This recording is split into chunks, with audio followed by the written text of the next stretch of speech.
Well, good afternoon, everyone. Happy first full week of February to you. I am honored to be in front of you today for our first town hall of the year.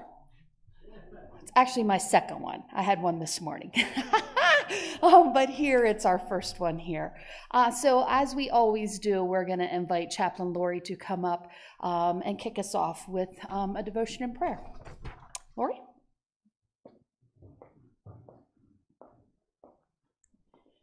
Good afternoon, everyone. My thoughts today go along the line of mission and how love drives the mission here at Menno Haven. And the only thought I have is we can't do it alone. And as I sat in the back today and saw each of you coming in, talking and just giving each other those wonderful, caring smiles, and I heard people saying, oh, I visited so-and-so. It's all of us together that makes love thrive here. And so with that kind of thought, let us pray. Our gracious God, we give you thanks that you are the one who gives us the energy to love as you have called us to love. I pray that, God, you would continue to guide us and give us wisdom, and that, Lord, you would help us always to be that kind of welcoming community for those both here and beyond our Menno Haven community. Lord, bless what we say. May we be the kind of people you want us to be. In Christ's name I pray. Amen.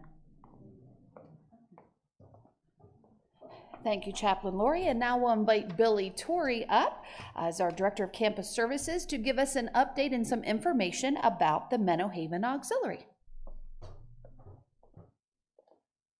Thanks, Tiffany. Good afternoon and welcome. I came this afternoon just to talk a little bit about the auxiliary. What is the auxiliary? I'm frequently asked, or I don't know what the auxiliary is. So I just wanted to come before you today to share a little bit about what the Menno Haven Auxiliary is and what we do here at Menno Haven. So the auxiliary was organized in 1964 by a group of dedicated volunteers with the mission to brighten the life and lighten the load. The auxiliary today still remains committed to positively impacting lives, and I see it every day that I'm here at work. They raise dollars to improve the lives who live and work here at Menno Haven. And the auxiliary, in the time that they started, has raised over $1 million. I'm sure it's much more than that now, but that's always a number that I hear, that we've raised over $1 million. And we have been supported by countless volunteers and donors here. So what do we do with all this money that we raise? So in about September, I'll send out a request for folks to give me ideas in different departments of what they might like to see in their department or around campus. And so then we in turn vote on these projects and give permission for these projects to be granted. And we've done things like the wheelchair tram, the 8-passenger trams, medical equipment, in the wellness centers, in the healthcare centers. We've bought wheelchairs. Elder Day and Village Square both have a head sound system called EverSound, and it just helps those individuals to hear better when they're playing bingo or a game or something of that nature. So how can you become involved? Make sure I get this right. Oh, nope. Keep going? Oh, she's slipping up back here.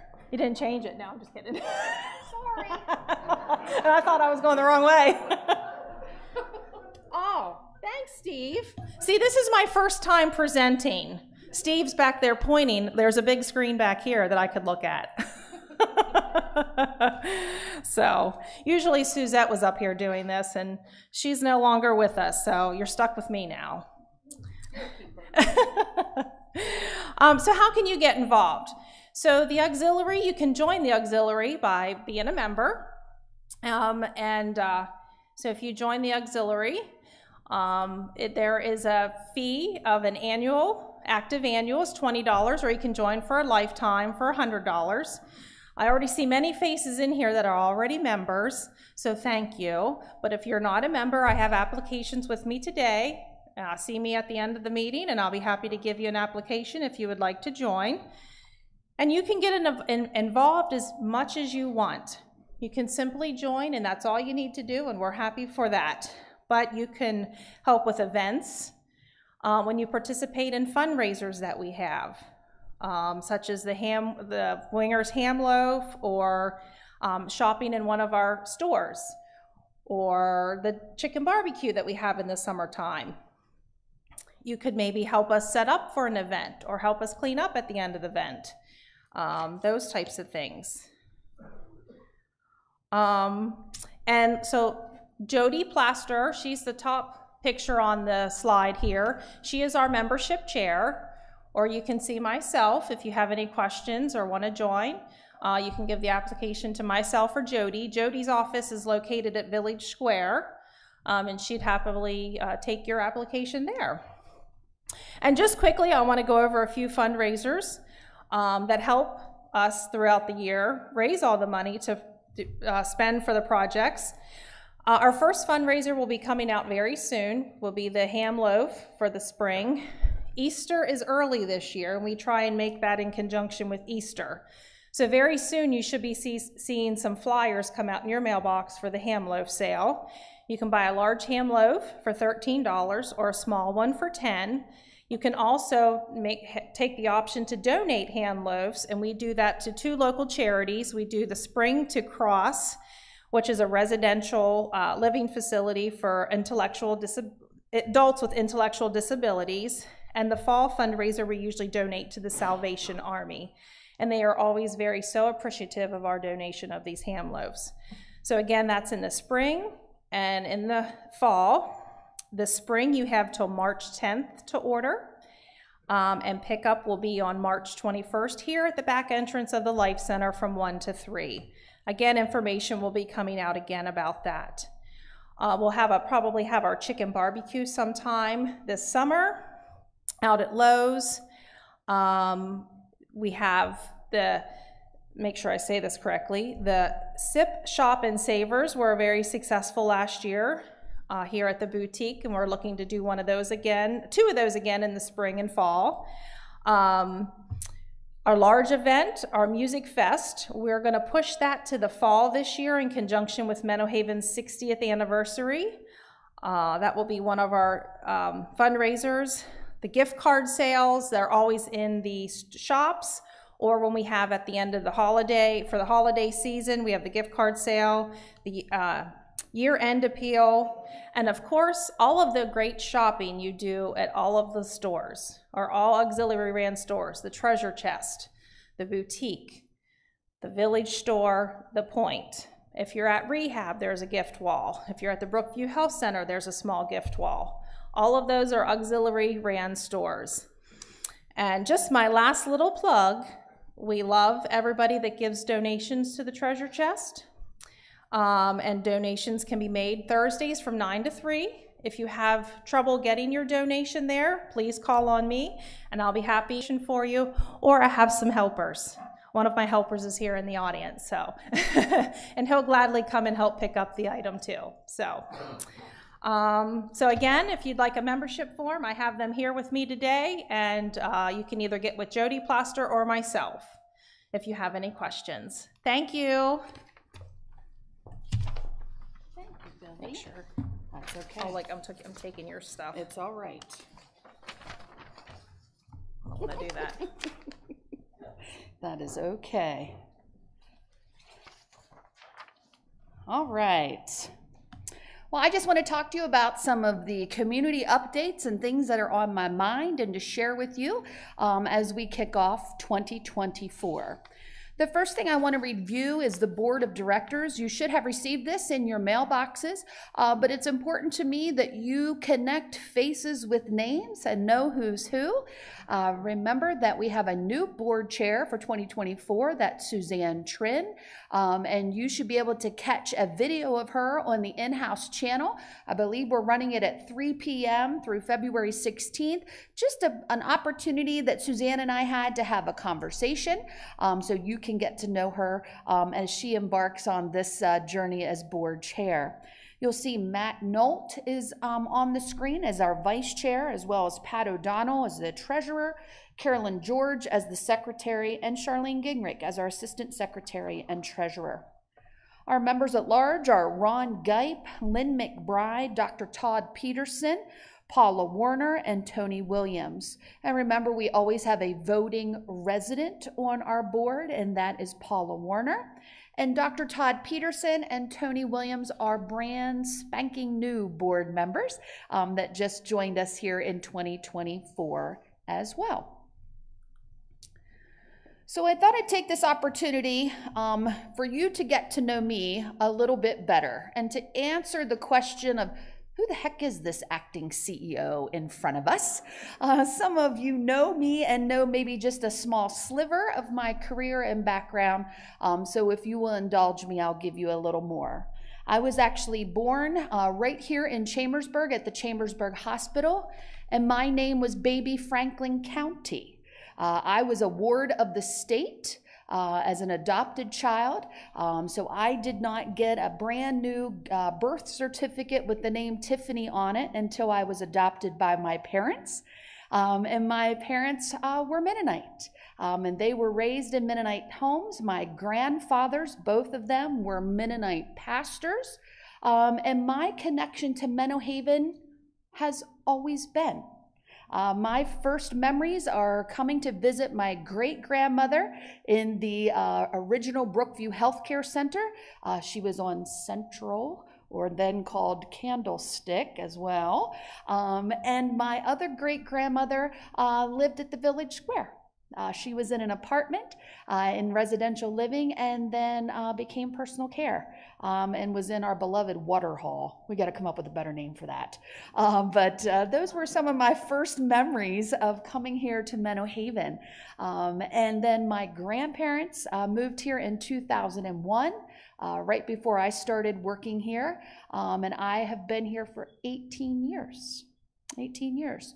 So prior to coming to Menno Haven, my educational background is that I'm an occupational therapist.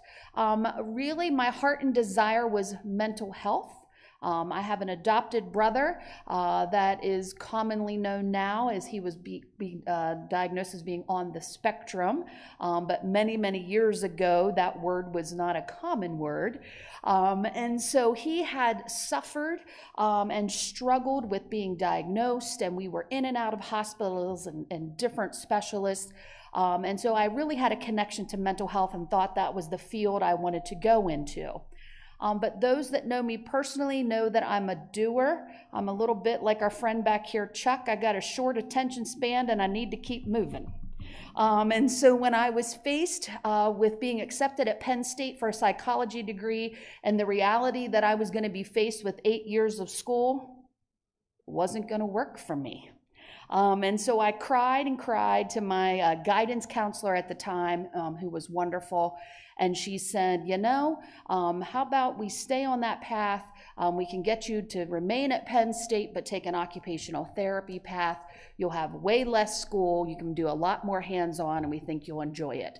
And that was meant to be.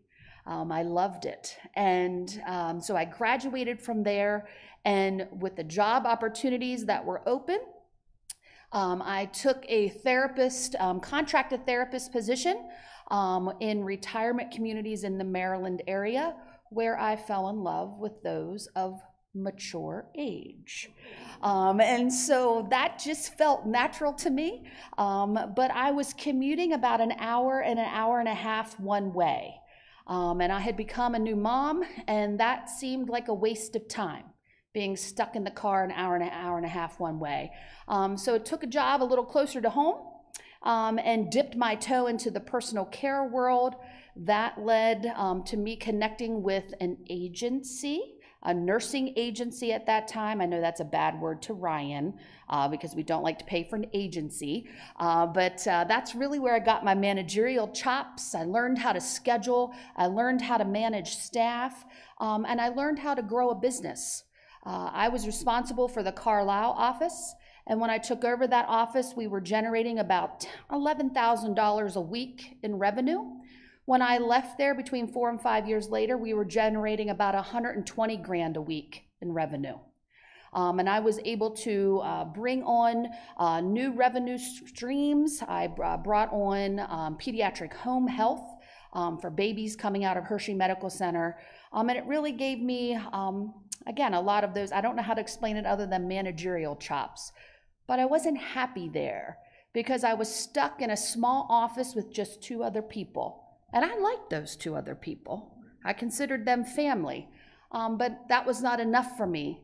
I missed connecting with others. And so I came back into the personal care world, got my administrator's license, and that path led me back home to Menno Haven. I actually took a demotion to come to Menno Haven because culturally this felt right. And how spoiled was I to be able to come work where my grandparents lived. So it was just a wonderful opportunity, and the career path I took here at Menno Haven has touched a variety of places. I started as the Assistant Director of Assisted Living. That barely fit on the badge. And then it changed to Director of Assisted Living or Director of Personal Care. I then became the Executive Director of Personal Care Services, taking over all of the personal cares here at Menno Haven. And then transitioned into Vice President of Home and Community-Based Services. That's when we brought on Branch Creek Place under our umbrella, and I took over Elder Day and Menno Haven at Home. And then got really close to a lot of you in my role as the Community Life Officer, where independent living and a variety of other departments came under my umbrella, till I'm here now in front of you as the acting CEO. So I just wanted to give you just a little bit of a snapshot of who I am, where I've been here at Menno Haven. You never know where I'll be next week here. Most importantly, the titles, the jobs, the roles, that's great stuff, and that has been my career. But really what drives me and what motivates me is our mission here. And my connection to all of you. So know that, and I would love to share more. If you have some other grilling questions, I'd be happy to answer them for you. But the last question on that slide is, what is the board doing, right? What's happening right now as I stand before you as acting CEO? What is that board doing? And I just want to remind you that the full board has only been together one time so far. Hugh made the announcement, and we did not have a very long runway. It's not like he retired and gave us, 6 to 9 months to figure it out. And the board has only got together here in January. The full board gets together every other month. So right now they're in the due diligence process, working through their systems and policies, and working me through those processes as well as they vet me, and I go through a formal interview process and all of those good step-by-step things that need to occur. So as I continue to get information from the board, I will definitely be transparent and get in front of you and communicate. Okay? All right. So you should have also received this little, I need pictures, so it's important to me that we put pictures out there, again, with the names and the faces. So across the top, these are the folks that report to me and some of their additional responsibilities that they have been given now that we have done some restructuring. So Chuck is now going to be our Executive Vice President, and he has taken on the responsibilities of our pastoral care, chaplain services. Roger Bynes kept everyone that he previously had, but also took on home and community-based services, so Diana from Branch Creek and Katie with Menno Haven at Home and Elder Day. Ryan Fritz is our Chief Financial Officer, now has the Tech Operations Group underneath his umbrella. And Denise Ingram was promoted from Director of Sales and Marketing to the Vice President of Community Life, where she will continue to manage sales and marketing, but has also taken on all things independent living, with Amy Haas as Director of Independent Living, Billy Torrey in her new role, and she has taken on admissions department for our skilled nursing areas. Tori Lorenz in Team Services now reports to me, and I get to keep my two favorite gentlemen, Brian Garber in Plant Operations and Jeremy Fry in Culinary. Okay, so let's break those down a little bit more, just again to give you a visual. Like I mentioned, Denise is going to continue to supervise the marketing and sales department. And then under Amy and Billy, you can see their breakdown, as well as Jody Hershey. And I think I've got a slide that breaks it down even further. That Amy is independent living, or Director of Independent Living, will manage the housekeeping crew for the independent living buildings. That's this building, the Renaissance, and our Northgate apartment building. Diane Ebersol at Renaissance and Linda Winger at our front desks at Northgate report to her, as well as the community nurse. Billy Torrey has been given a new title of Director of Campus Services. She will continue to manage our transportation and volunteers areas, as well as continue to be the liaison to the Menno Haven Auxiliary, as well as taken on Janelle and Lynette as leisure coordinators, and Rhonda Campbell in Wellness will now report to Billy. All right. So I just want to keep that again in the forefront of your mind. Be on the lookout. We're working on an overall new organizational structure format that's easy to read, and that you can see, okay, who did Tiff say that person reports to? And you can keep it at your fingertips. Sort of like what we do when we send out those important phone numbers list that we keep throwing out every once in a while, just so you have it easy at your fingertips. Okay? Moving on, I just wanted to give you a brief update on the Scotland Road project. It's happening. We do continue to have 3 of the 5 homes sold. The one is almost, I don't have a date. Denise, don't you tell me, because I might make it up. But we are moving ahead for things that happen inside the house at 2295. That's the first house that was up. House on the corner is coming along very, very well. And if you blinked, you might have missed us knocking down the 3rd house. But know that those are sold, and we continue to press on there. Wanted to give you a real brief snapshot of the independent living units that are available for occupancy. In our Renaissance apartment building, we are marketing 7 apartments right now. The Northgate apartment building has 2, but that's not really true because we are working through our waiting list there, so we're sure those will get gobbled up. Our Chambers Point cottages, we have none available right now. Our Brookview cottages, we are marketing 6 of those. And our Brookview villas, we have 2 that are open, but again, those will not go out to open market. We are working through our very lengthy waiting list. So we expect new neighbors soon. Wanted to continue to keep you updated about your PERS device and your batteries that do need to be changed. This is crowd participation time. If my pendant turns what color, do I need to get my battery changed?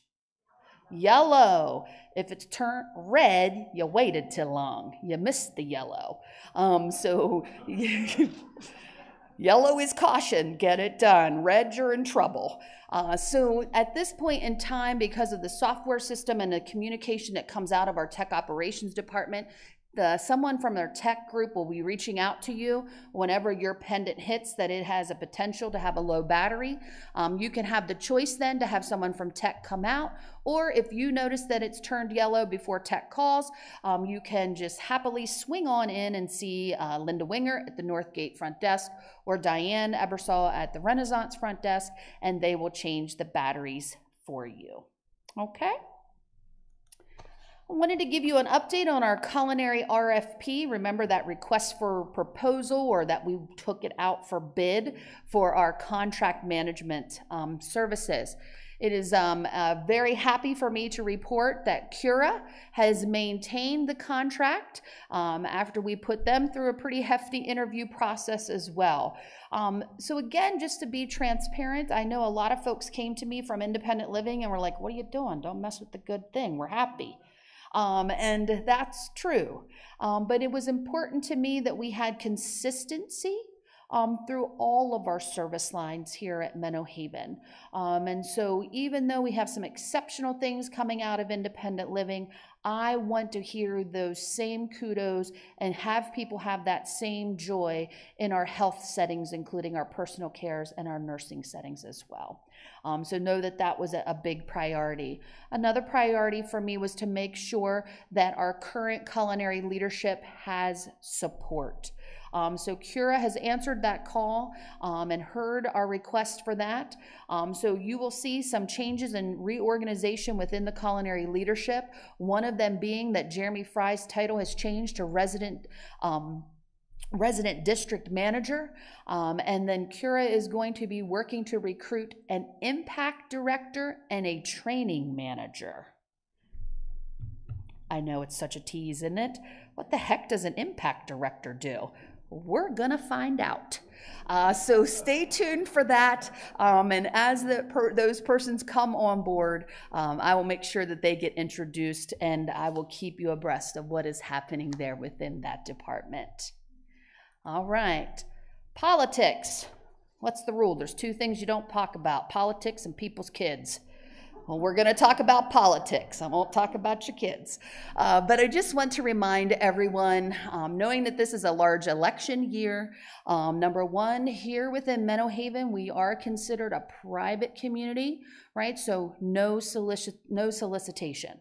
That is, nobody's should be knocking on your doors, putting things in your mailboxes, cornering you in one of our dining venues to sign a petition. If those things occur, you need to bring that to Amy or Billy or Denise or I's attention so we can address it. Hello. I also want to remind you about political signage. Political signs can be placed in your windows or apartment door ledge no more than 60 days prior to any election, and we do ask that they be removed immediately following the election. Again, I know this is me being kind of a hard nose about it, but we don't want to be placing things out in our yard that causes more work for our grounds department. And we also know that politics can be divisive, so we are asking only 60 days prior, and as soon as the election's over, please tuck those signs away. But we don't want to squash your right to support your candidate. Okay? Now that I see this lined up together, I absolutely had no intentions of putting these two slides back to back. Oh.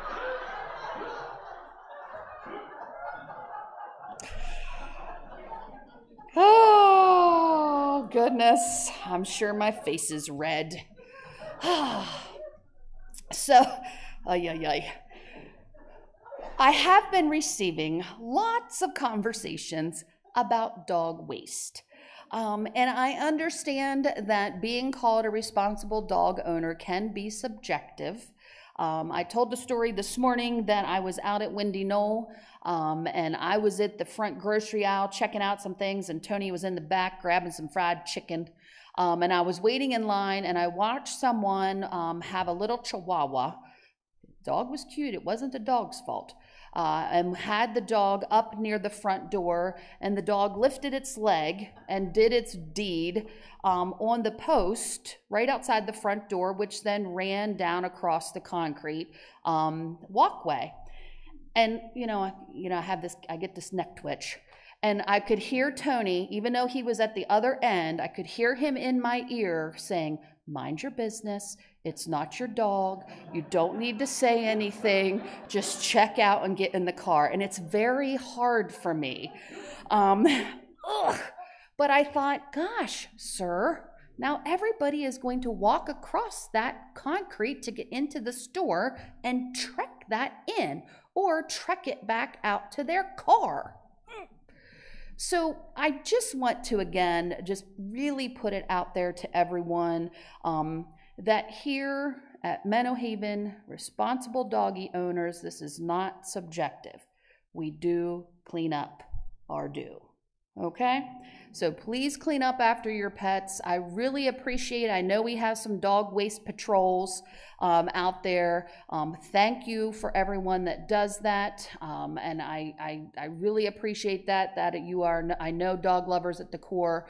But I think that if we are all very diligent, then we can pinpoint down if it's folks that are walking their dogs that don't live here, and then we can work that angle as well. But I really want to challenge us all that live here first to make sure that we are doing our due diligence.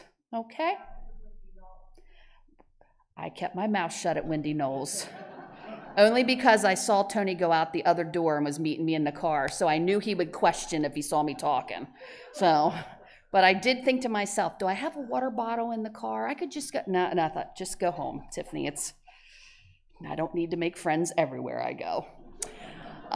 Moving on, I wanted to also bring you, again, just up to speed. These are slides I've showed you in the past about the room rentals. We are moving ahead with that to kick off in March. Again, this whole focus is if you are looking, or anybody from the outside is looking to rent any of our areas, that there will be a fee, but this is for specific, not everybody's included events, right? So if you want to hold a baby shower for your granddaughter or your great-granddaughter and you only have invitation only coming and you want to rent the room, that's what we're talking about here, all right? There is a higher fee for non-Menno Haven residents and team members. So from those from the public that want to come in and use our facilities, we are charging them a little more, okay? But most importantly, I want to remind you about the catering aspect of that. Again, what we found ourselves running into is that somebody would call me and they were like, hey, can I use the event center? And I'm like, sure, nobody's in there.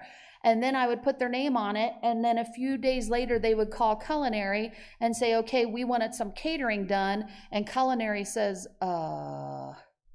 we have all 4 of our chefs out at a mandatory training for Department of Agriculture. We have nobody here. Well, that's a little awkward.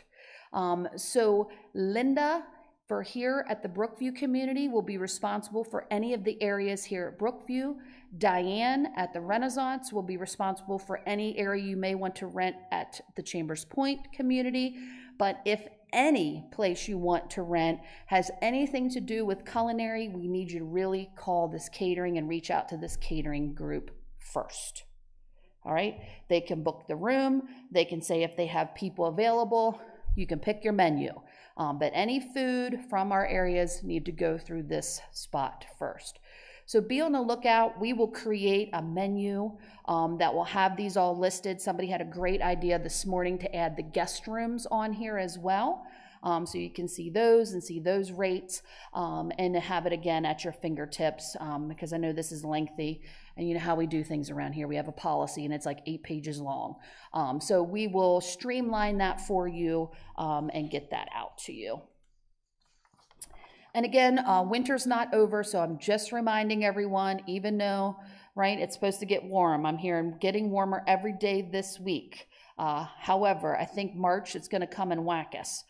So if you have not taken your hose off, please do so. And if you have a vehicle that sits out that is not in a garage, when the snow comes and you want us to clean it off, we need the key. All right. Wanted to give you a community nurse update. You can see there is a picture of Carol and Nicole. We are continuing to recruit for Nicole's position to give some help to Miss Carol.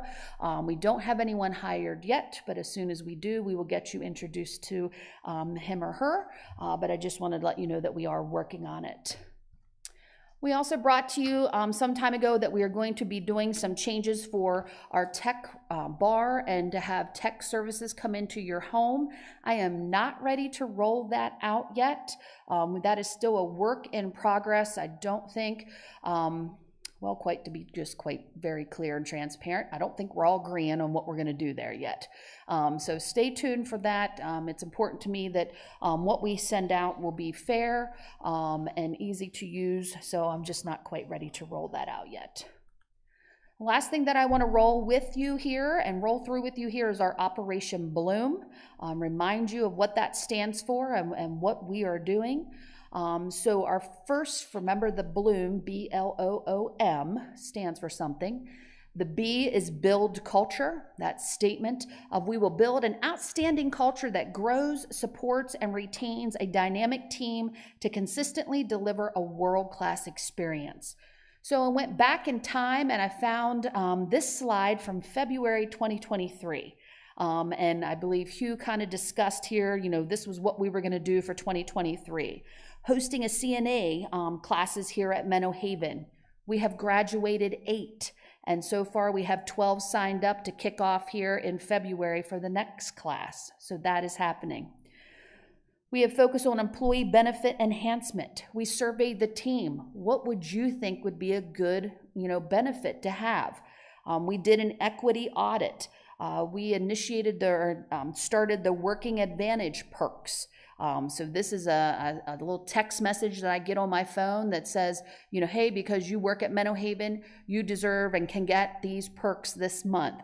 Anything from coupons at Starbucks to $25 off Hershey Park tickets, and it's all these variety of perks that we can give to our team members.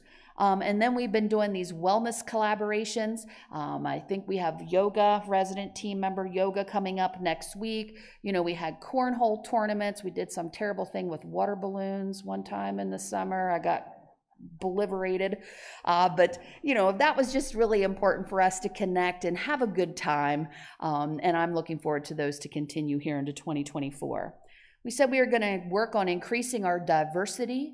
So we do have an internal committee, our DE&I, Diversity, Equity, and Inclusion team, that gets together. They connect with local community partners, including Women in Need, the Literacy Council, as well as us being really sensitive and focused on, here locally and what do we portray as Menno Haven to our community, and being sensitive and aware.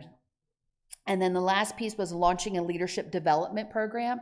And I'm happy to announce that in 2023, we graduated 50 team members from that development program. So I feel like that was a success. One of my goals for 2024, an initiative that I'm going to be heading up, is I'm calling it Culture Defined. Right? We use that culture word all the time around here. Oh, that's our culture. Well, we don't have that culture here. Good culture, bad culture. Well, what is culture? What is the Menno Haven culture, or what do we want it to be? So that is something that I'm embarking for in 2024. So stay tuned as I tackle that and us really define what that word is and means and looks like here at Menno Haven. The L in Bloom is legacy. We will build upon Menno Haven's legacy, ensuring its future through pursuit of growth opportunities and faithful stewardship of our resources. So what we said last year, we are going to continue working towards scale through partnership. We're going to continue implementation of the lean process and philosophy, discover opportunities for operational efficiencies, hire a chief financial officer, check, hit budget and census targets, and plan for the 60th anniversary celebration. So these are things that are going to continue to roll over in 2024. We did hire Ryan Fritz, so that was a good plan. And we'll talk a little bit further about the 60th anniversary coming up. And remember, lean is that philosophy of making decisions that help us work smarter than harder. So those things will continue. To backtrack one, this recruitment and retention should really be under build culture. But these were two separate teams over 2023 that worked on, how do we recruit team members to come here? How do we keep team members to come here, right? If we keep team members, then we don't have to hire new team members, kind of thing. And it was beautiful to watch these two teams figure out that they needed to blend together as one. And now in 2024, coming out of that large blended team, we are calling them deployment teams. So each of these bullets is a separate committee. then this will be their focus for 2024. So we have a brand awareness committee, a candidate experience, a career ladders, On Shift, which is a scheduling software system that our team uses, the mentor program, and we will launch a team council as well. Organizational technology, and I see a lot of people fanning, and I'm cooking up here. Can anybody, I would hate to like pass out at my first town meeting. But I'm cooking. All right, organizational technology. That statement says this: we will optimize current technologies and develop infrastructure designed to provide opportunities to enhance resident experiences and augment team effectiveness. And this was one that we will be just very transparent and say that we really struggled in 2023.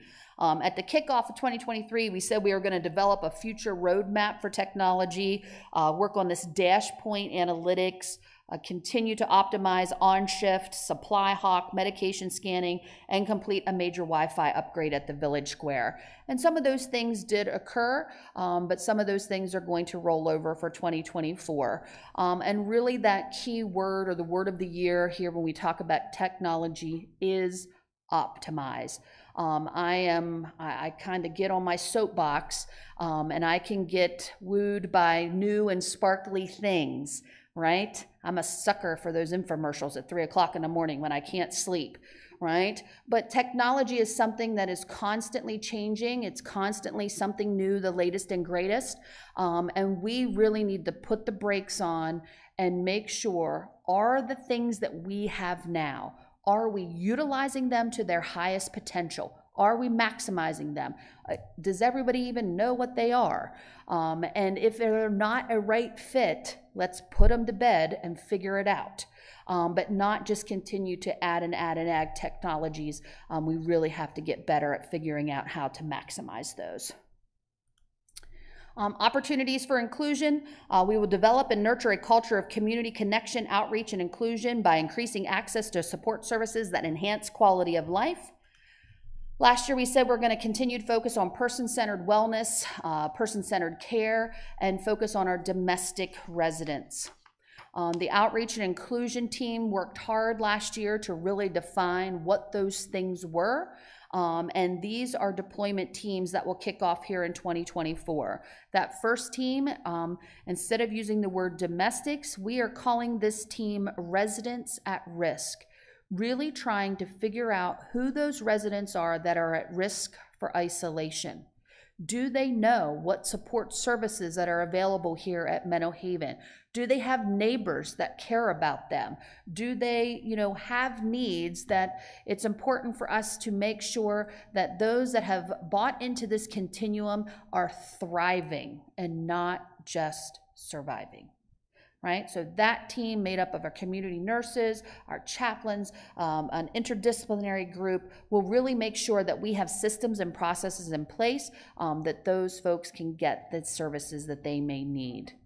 Coordinated outreach is a committee that works on, we could sponsor every baseball team from here to California and put our logo on everything. But making sure that we're not just putting our logo and sponsoring things that really don't make a difference and are impactful for our community. So we want to make sure that that's a committee of folks making those decisions and just doesn't fall to one person. We will continue to focus on becoming an area and a place of excellence in working through and educating and being a center of excellence for those with Parkinson's and dementia. So stay tuned for that as well. And then there's an education and communication that rolls in our curriculum committee. Again, making sure that we have a campaign to communicate, educate, and get the word out of what we're doing. And lastly, the M, I'm almost done, I promise. The M is modernization. We will initiate an updated master plan to revitalize the community to ensure that all residents can live with confidence and dignity.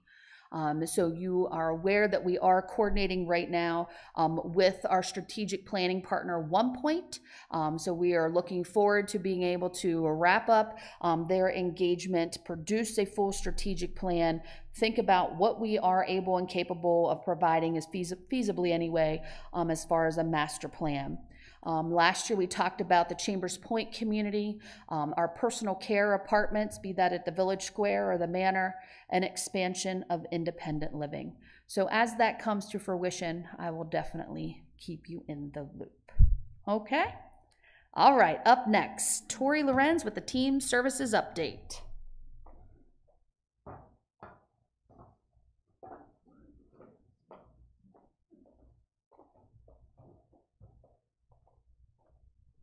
Hello, everyone. So I wanted to kick off, just providing an overview, of our turnover rates for 2023. So this is pretty typical. I go through this every town hall, but I thought it'd be really nice just to talk about where we ended and also the headcount growth that we had in 2023.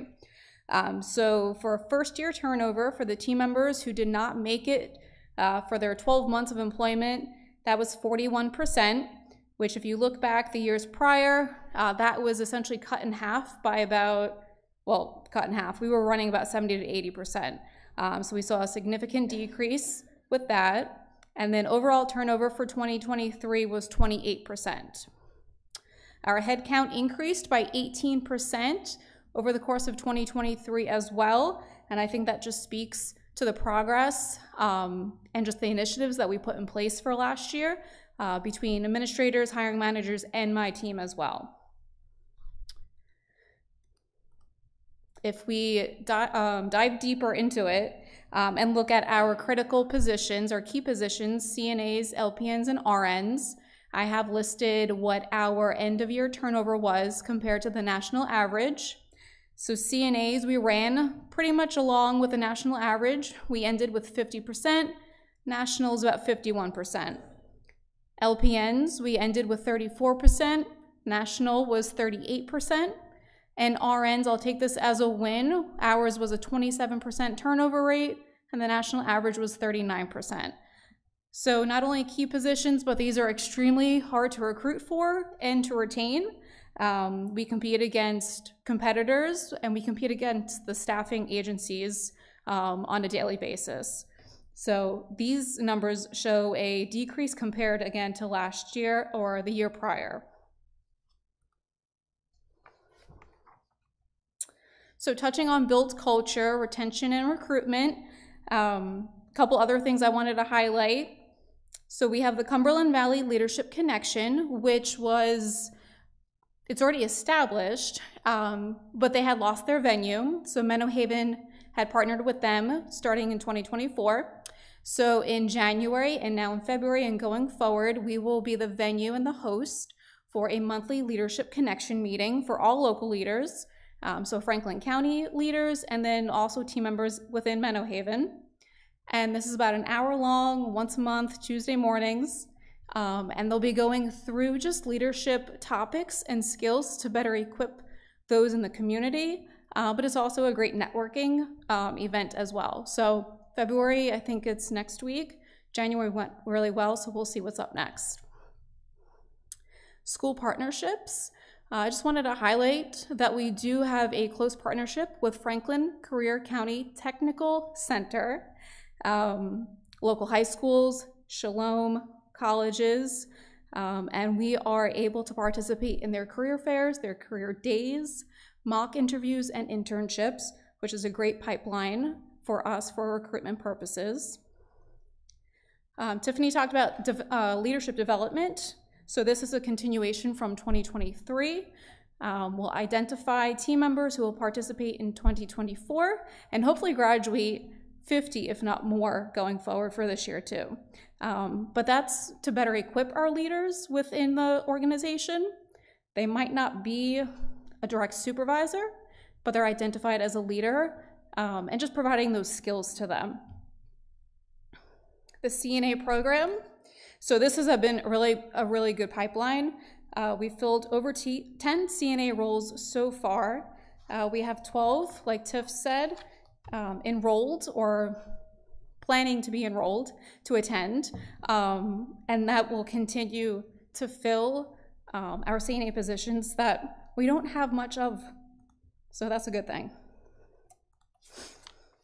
So Greg Warner, he's our talent acquisition specialist. He started with us in November. He's been a great addition. Anybody meet Greg yet? He's upstairs. Marsha, I got a few nods. So he has 4 years of recruitment experience, warehouse, skilled trade, clinical, and scientific. He graduated from York College in 2019. He has 2 puppies, Cash and June, and I shared this morning that one had a birthday last week, so they were treated with ice cream and a walk. I know. And Greg was a 4-time All-American wrestler in college, so you can look him up. He's online. I've seen him, and I've read about him. But overall, he's been a great addition to the organization and to the team. And then finally, just recruitment numbers broken down. So we have 34 open positions. Of those, 22 are full-time or part-time currently open. Of those, 2 are CNA positions, which if you compare that to this time last year, we had about 20 plus CNA positions open. We have 4 LPN positions open and 5 RN, and that is across the organization. Overall, we have a 5% vacancy rate, and that's a reflection with full-time and part-time openings. Ryan?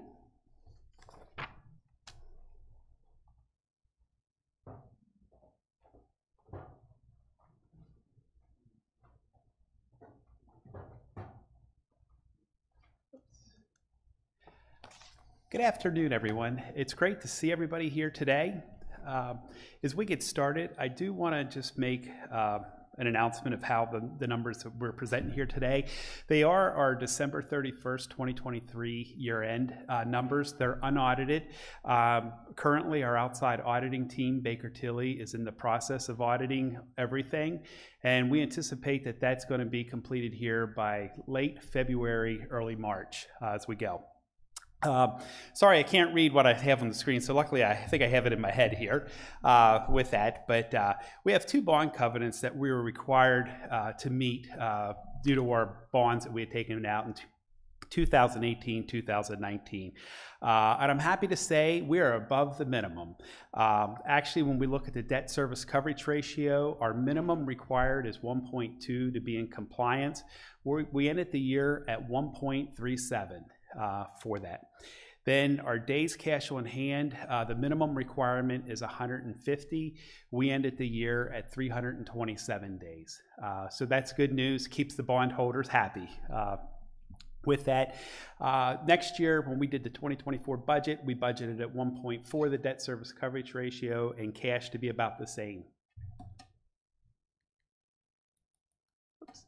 Okay, going to talk a little bit about operating revenue. We ended the year at $58.6 million. We were $2.4 million over budget, which is a good thing, but we also know that we've got some areas that we've got to concentrate on for the future to maximize revenue. 2 of the areas that we're working with is our rehab and home care services. There's teams currently working together to help ensure that we hit our key performance indicators for revenue and expenses this year in those areas. Another thing that we experienced this year in 2023 was our payer mix. We've seen an increase in Medicare Advantage plans and also medical assistance, which is taken away either from private pay or lowering our Medicare insurances. And both the medical assistance is going to be the lowest paying, and then the Medicare Advantage is going to be a lot lower than the regular Medicare with that. Looking at our operating expenses, we ended the year at $68.8 million, which was unfavorable, $5.2 million to budget. A few areas that really affected that this year was our labor-related expenses, 1.4 million over budget. A lot of that's related to the agency that Tori had just spoken about, or the vacancies that we had in 2023. Depreciation is another one that we were over on, 1.5 million. But again, we just came off a large building project. Everything's being placed into service, so we should have anticipated that. We also, under maintenance, it looks like we're 500,000 over, but a lot of this is the turnover of rooms in the healthcare center, personal care, and some independent living, where when a new resident's moving in, we may just have to paint it or put a little bit of new carpet down or minor upgrades, but they don't meet that capital threshold to actually put it in as capital and take it as depreciation over a number of years. Another area was our culinary. We definitely seen higher repair costs and also food and supply costs, which I'm pretty sure we can all relate to when we go to the grocery store with that. I'm going to talk a little bit about this because we just spoke about revenue and we looked at our expenses, and we're about $10.2 million in expenses higher than where we were with our revenue. So we know we've got to do a better job in controlling expenses going forward. In 2023, our expense per day was almost 9% over where it was in 2022. If we go back and look at 2022, a lot of the CPI was running 8 to 9% for the majority of the year, and we really didn't see that in 22. Our expense in 22 went up about 4.5% when we compare that to 2021. So it's almost like a year lag for that. But we definitely can see from this slide that the CPI is continuing its downward trend, and that's what the feds want with it. But we are starting to see improvements in able to recruit and hire new team members, which is going to have a huge effect. Again, tying it back to what Tori had, 20, 30 CNAs open. We've got 2 currently, which will be a huge savings. Looking at our non-operating, this was at $5 million, which is favorable, $5.8 million compared to budget. A large portion of this is tied to the general markets. If you watch the Dow or the NASDAQ or any of those, but for example, the Dow Jones ended 2022 at like 33,147. It ended 23 at 37,689. Or a 13 to 14% increase.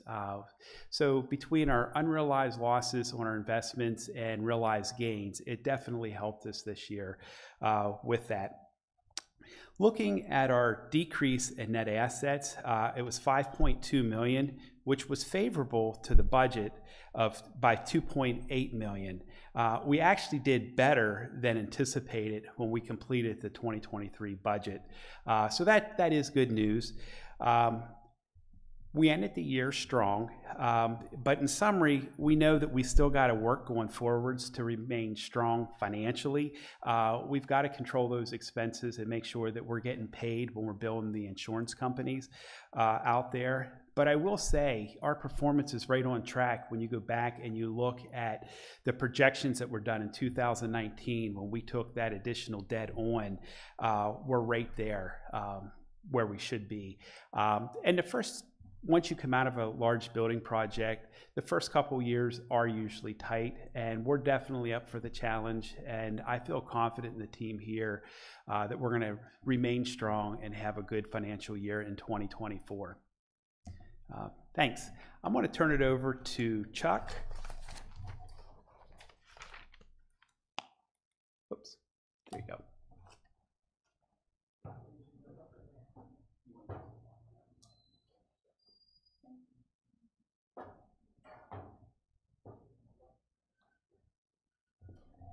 Good afternoon. It's quite a climb up here for an old guy like me, but I got up here. I'd like to just say before I begin, this morning I neglected to say something. Usually I would go after Suzette Davis, who did the auxiliary, Billy's about to kill me. And I'd always say it's hard to follow a pretty young lady. And they put me last on it today, so I didn't say anything about auxiliary, about her being pretty. But you are a pretty young lady. I don't want to get in trouble here. Okay. Well, there's a lot going on, and I want to bring you up to date on development because you support it so well. It's unbelievable. And I want you to realize that the dollars you're giving are making a difference, and that's what's important.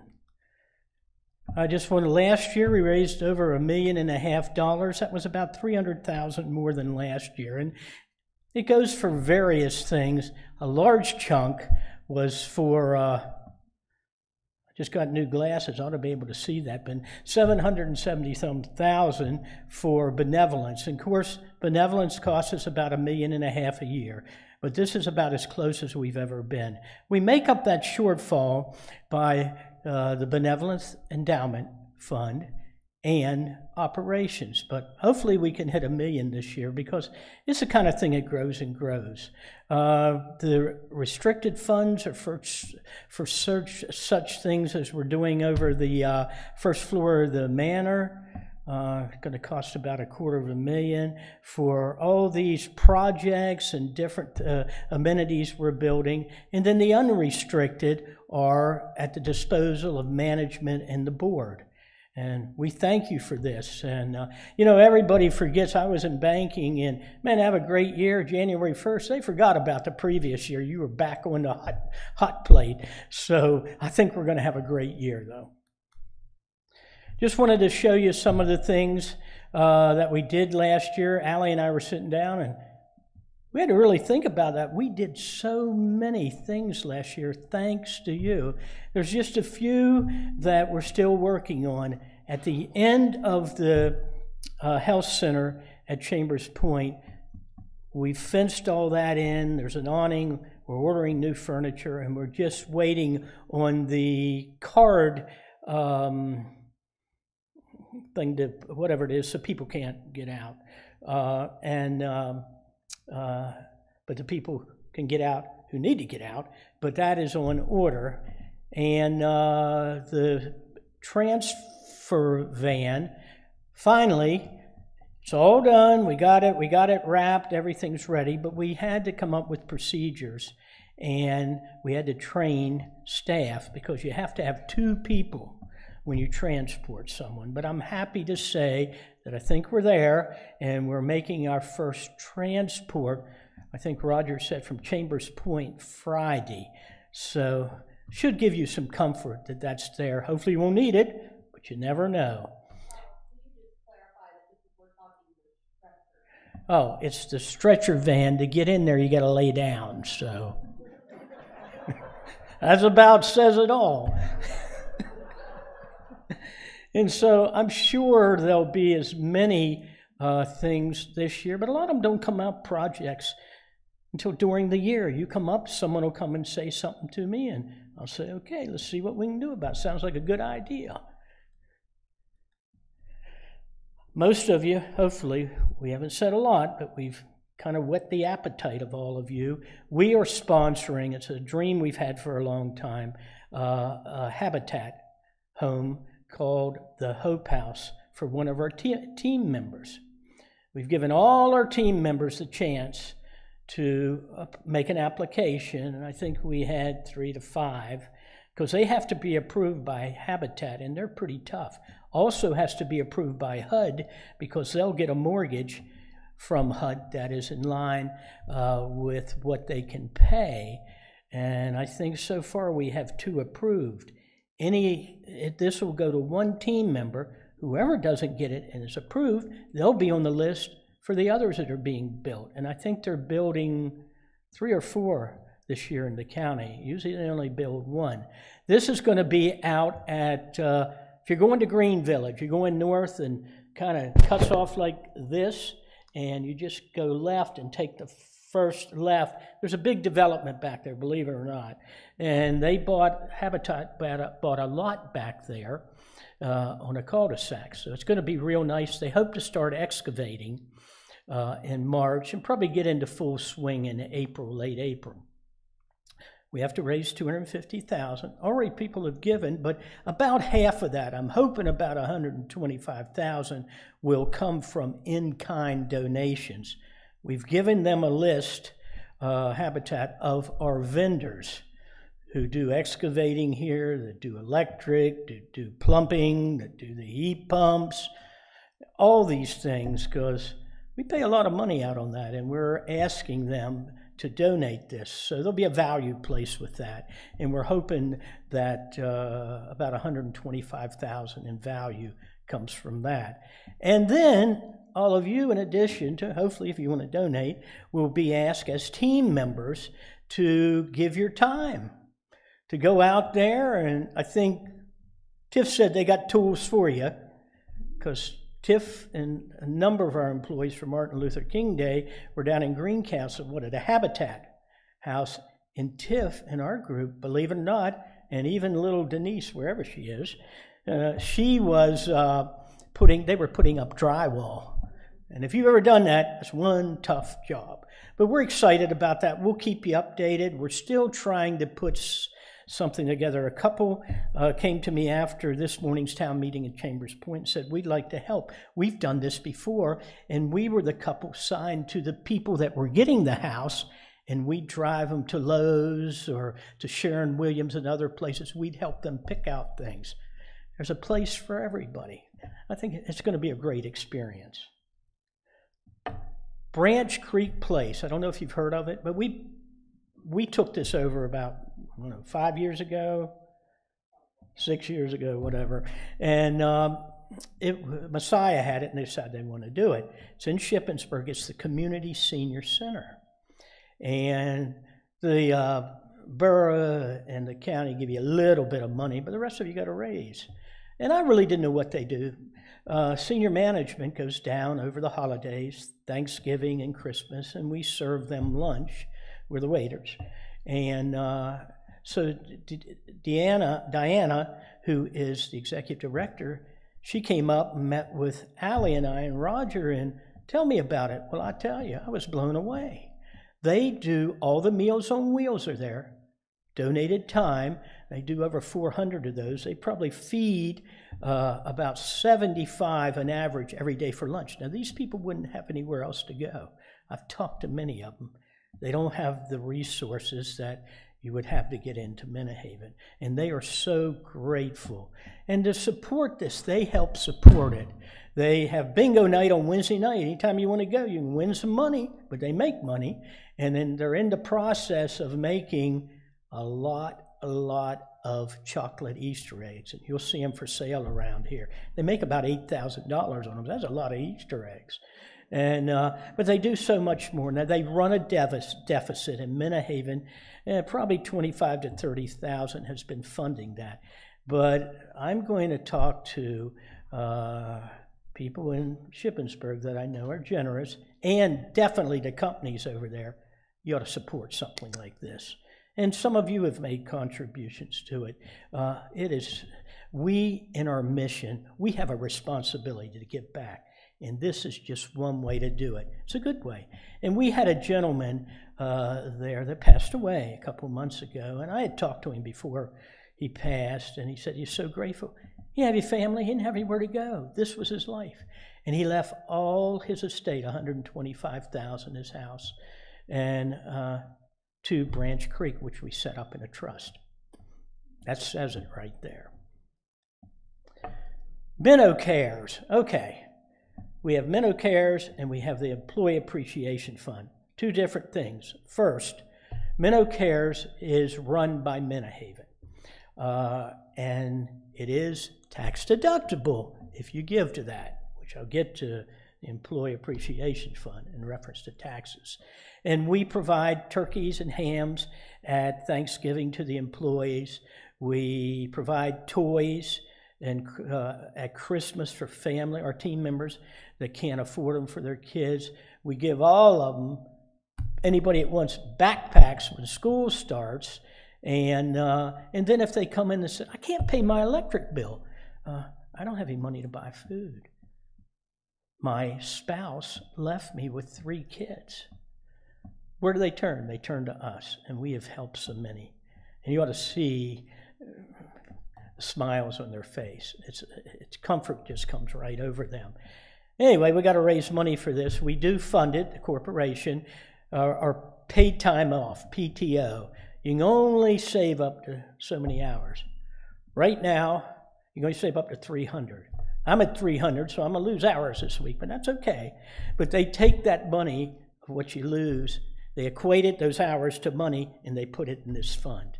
And also, you can make donations to that. A lot of residents have, and it is tax deductible. You'll get a letter.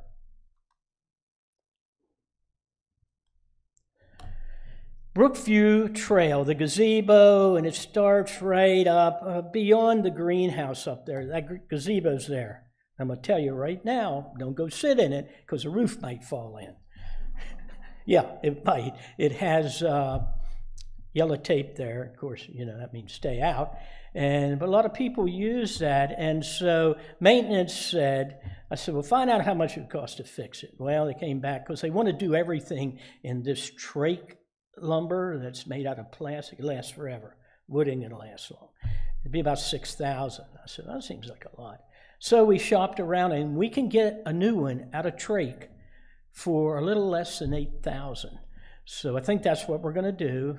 I've been silently trying to raise some funds, and people have given to it, but we'll just demolish that thing. So please don't sit in there yet. But when it's the new one's there, you can sit in it all day. Okay, the dog park. You know, this is one of the best things I think we did here. Now, I'm crazy about dogs.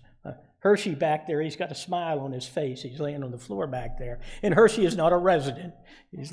Most of you know Hershey.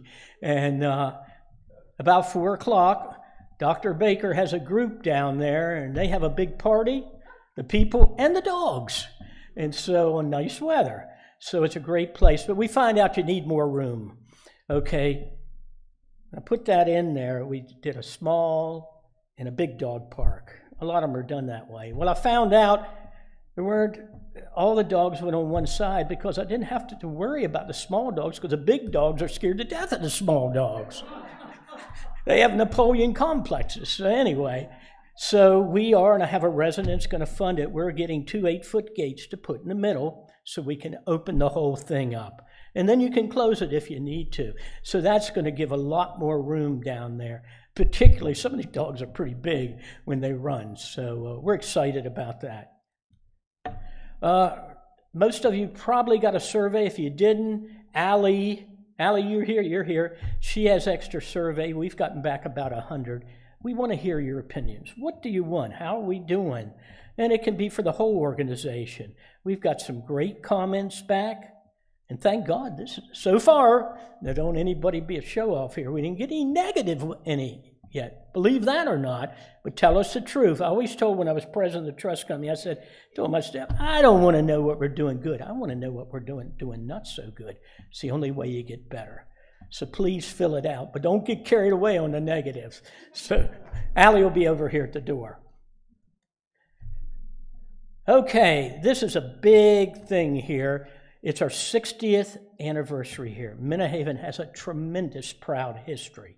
And we, when we had our 50th, I'll put it this way, you get a big bang out of it for the organization.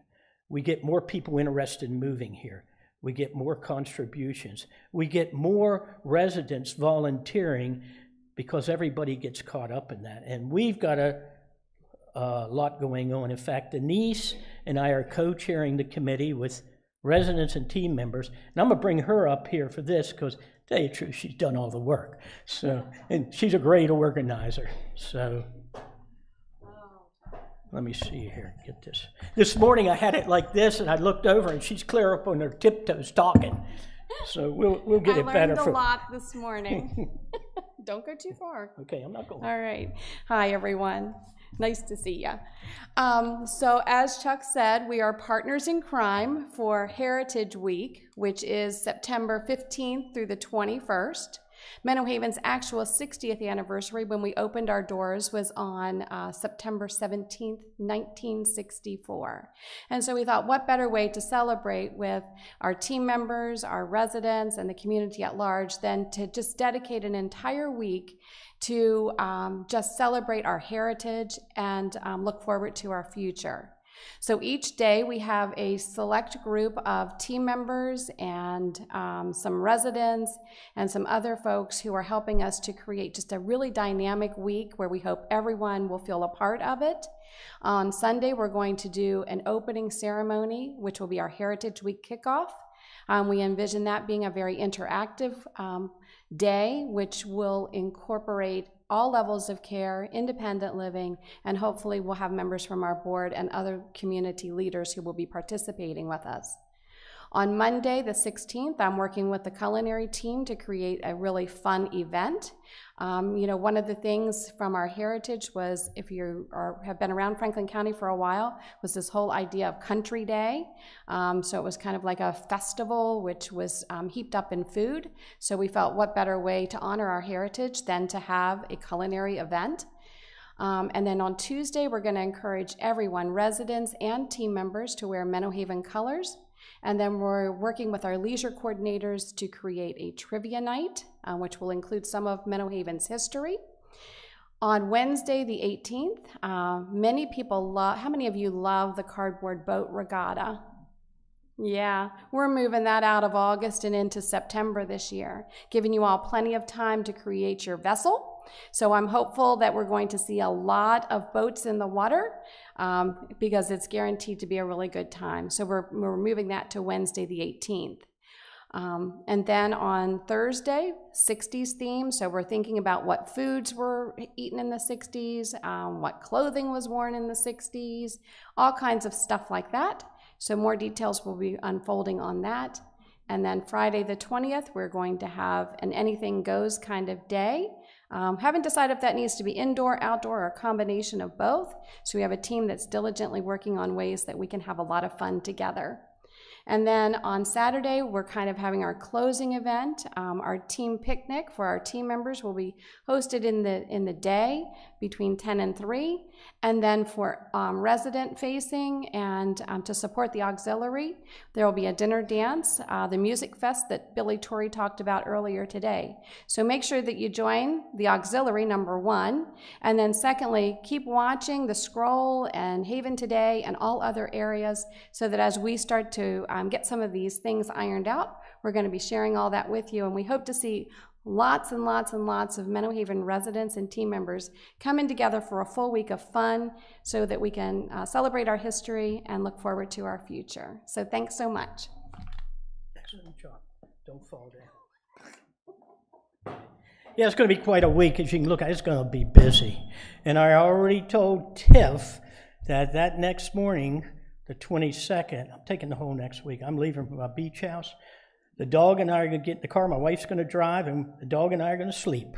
So, because it's going to be exhausting. So, Allie has been working. We've needed this for a long time. We kind of got behind the 8 ball on this, but we are designing a tremendous, or Allie's designing. I'm not doing much, but tremendous website that is going to be interactive. You can get all the information you want. And we're getting more and more contributions online. And that should be up soon. We will let you know. But as you can see, it's very colorful, and it's going to really tell you everything that's going on. So, and we'd appreciate your thoughts on that as you see it. It's exciting. Okay. Next. The Menno Haven Employee Appreciation Fund. And why I bring it up here now, I've gotten a lot of calls, even though a letter went out last year, maybe a couple of times, and at town meetings, I told everyone, this fund is resident run, not by Menno Haven. We do all the work, we do the administrative, we collect it, we book it. And, but it is not tax deductible. I'm not sure exactly why. Well, I guess they had the option to get a 501c3 IRS designation. but there's a lot of paperwork. So we're going to look at it again and just see what's the reasoning, because I got a lot of calls, why can't I deduct that? And I said, well, you can deduct it, but you might get in trouble.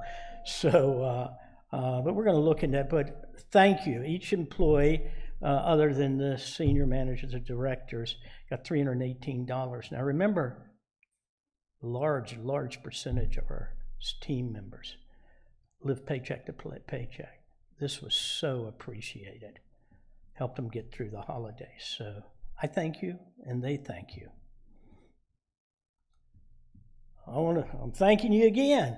What a great place. Look at that. And I would like to say, I didn't get the slide done, and Lori and I, have pastoral care now, just started working together, and I've always been so appreciative of them.